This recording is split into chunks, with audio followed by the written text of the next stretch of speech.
Hey everyone, and welcome to the next video on Rome, where we will be talking how Rome went from a republic to an empire.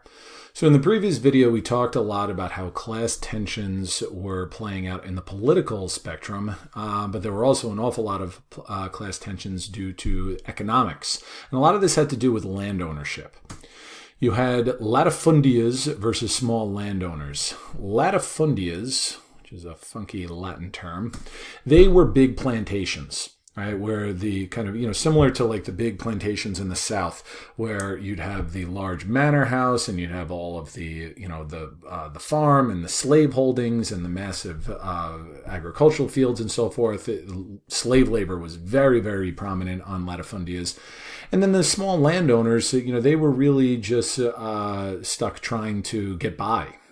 So it widened the gap between the rich and the poor, and there was an awful lot of resentment that was going on in this. Now, some reforms were attempted, and they were largely attempted by these two guys, the Gracchi. The Gracchi were two brothers, Tiberius and Gaius Gracchus, and they were progressive politicians, and similar to Wang Mang, the reformer in Han China, they tried to redistribute land. They tried to limit land ownership. They said once you get to a certain point, you can't own land anymore. It's kind of like a salary cap for land. Well, needless to say, this did not go over very well with the wealthy families and the aristocracy, and they both eventually were assassinated.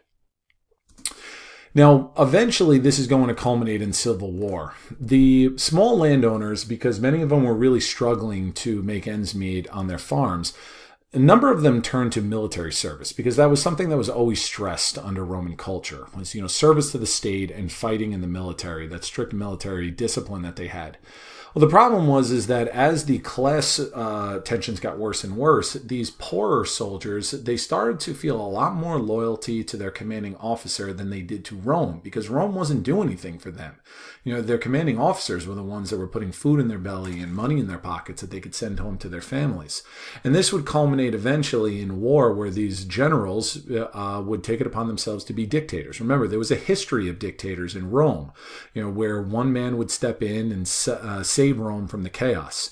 And this was exemplified with two men, one Gaius Marius and Lucius Cornelius Sulla. Now, Marius, this guy here, he was a social reformer. He was more liberal and progressive, whereas Sulla was more conservative. Marius marched his army on Rome in 87 BCE and took it over and tried to implement a number of reforms, but nothing really took hold before he died. And then Sulla's forces eventually became victorious, and he put an awful lot of conservative reforms in. He purged a number of his enemies as well. Anybody that he viewed as a threat, he had executed or banished. Ultimately, he died shortly after that. Sulla took power in 83 BCE, and he died 2 years later. And the end result was that there was no real strong foundation for change. Nothing had really been solved in terms of the class tensions, but it did leave a bad precedent for people coming in, generals coming in and using their might to take over. And this would really be culminated with Julius Caesar. Now, Caesar was a member of a long, an old patrician family. He was rich, but he favored liberal reform. He was actually a nephew of Marius, and he very much favored the reforms that Marius wanted to put into place. He survived the Civil War and Sulla's purge because he was off fighting, and he gained an awful lot of popularity, so he was kind of looked at as being a little untouchable. So he was a very successful general, particularly for his conquest up here in Gaul. That would be modern-day France. You see the green, the conquests of Caesar, what he added to the territory. So he was a bit of a celebrity. He really was very popular. But in 49 BCE, he determined that he had had enough of all the craziness and the fighting in Rome, and so he took his army from Gaul and marched them down into Rome, crossing the Rubicon, and did away with his rivals, including one of his best friends and oldest allies, Pompey Magnus, from the first triumvirate, and he declares himself dictator. Now, originally, he wasn't opposed all that much because he was very popular among the poor. He implemented large-scale building projects that created jobs for them. He extended Roman citizenship status to a lot of people throughout the empire, and he redistributed land. He took land from the rich and gave to the poor. This was all well and good for the plebeians. The old school patricians, though, they weren't particularly happy with it, and there was an awful lot of concern that he was going to continue consolidating power, and he would declare himself king and emperor. So a group of Roman citizens, after he declared himself dictator for life in 46 BCE, they took it upon themselves to save the republic from the tyrant, and in 44 BCE, on the Ides of March, he was lured into the Roman Senate, and he was assassinated by the senators. Now, this would not end, his family's quest for power, because it would eventually be realized by Octavian. Octavian was Caesar's heir. He was his grandnephew, but he was his chosen heir. And he won out first, with Caesar's old allies. There was a number of civil wars. They went to war at first with the senators who were responsible for assassinating Caesar. And then he won out amongst his other rivals, such as Mark Antony, which was Caesar's old right-hand man. And in 27 BCE, he declares himself imperator, and he takes the title Augustus, kind of showing the semi-divine nature of the emperor. He was setting himself above everybody. The first citizen is, the translation of imperator, where he wasn't technically a dynastic monarch, but he was in everything but name, truly an emperor, the same way of the ancient kings and so forth. Now, he kept a lot of the Republic traditions. He wasn't stupid. He realized that if we did away with all of the old Republic, that he may very well have the same fate waiting for him that befell his uncle. So he kept the Senate in place. He kept a lot of the old aristocracy and power to keep them happy, but he continued to centralize power. He made the army directly loyal to him. He didn't want to create these situations from prior decades where the armies were just loyal to themselves and they were basically private mercenary armies. Continued to put more and more power upon himself. So Octavian is generally regarded as the first emperor, and this is where the Republic dies after he defeats Mark Antony and Cleopatra, and the Roman Empire is born. So the empire, you see how quickly it expanded in 117 at its greatest extent. Here you've got, Rome and the Mediterranean Sea. Okay, the Mare Interna, Mediterranean literally means, center of the world, because for the Romans, this was their world and they were at the center of it. It was their lake, as they referred to it.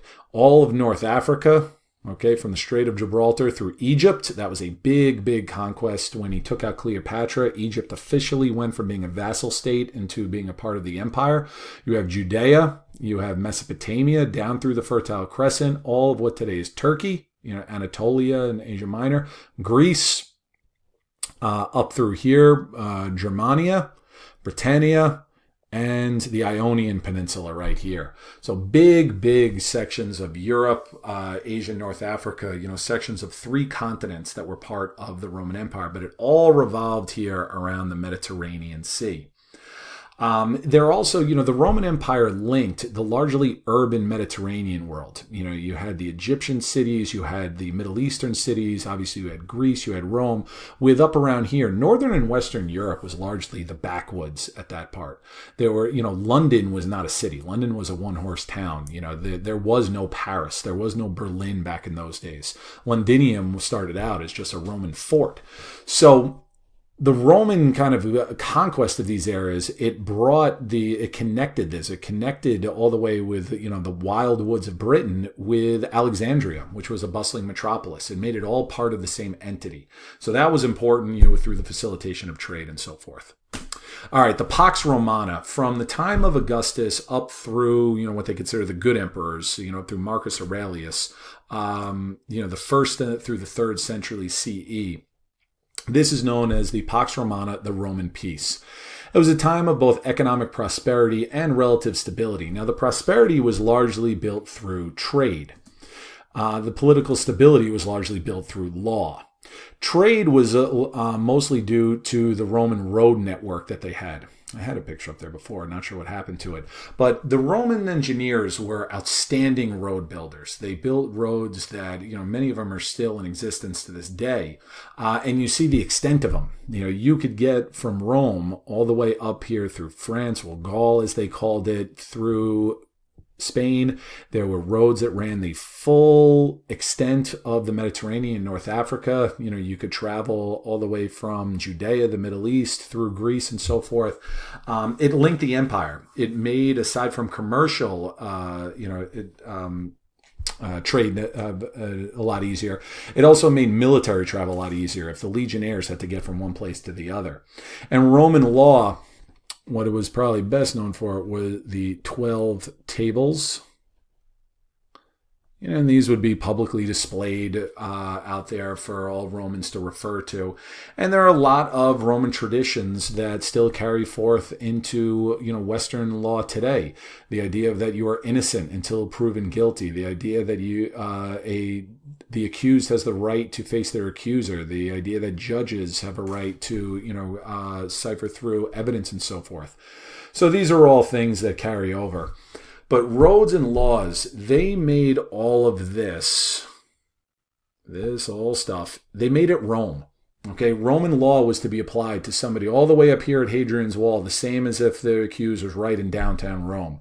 Roman roads made it so that you could travel from here to here if need be, because they were all supposed to be citizens. Paul of Tarsus, he was one of Jesus's early converts. When he was when he was first captured, he says, "I'm a Roman citizen and I demand to be tried in Rome." Didn't work out for him, but still, he was given that right. So law and roads were supposed to make everything Rome. And that was very important for the integration of an empire. Okay, that wraps it up for this, and we will get into some other aspects of Roman culture in the next one.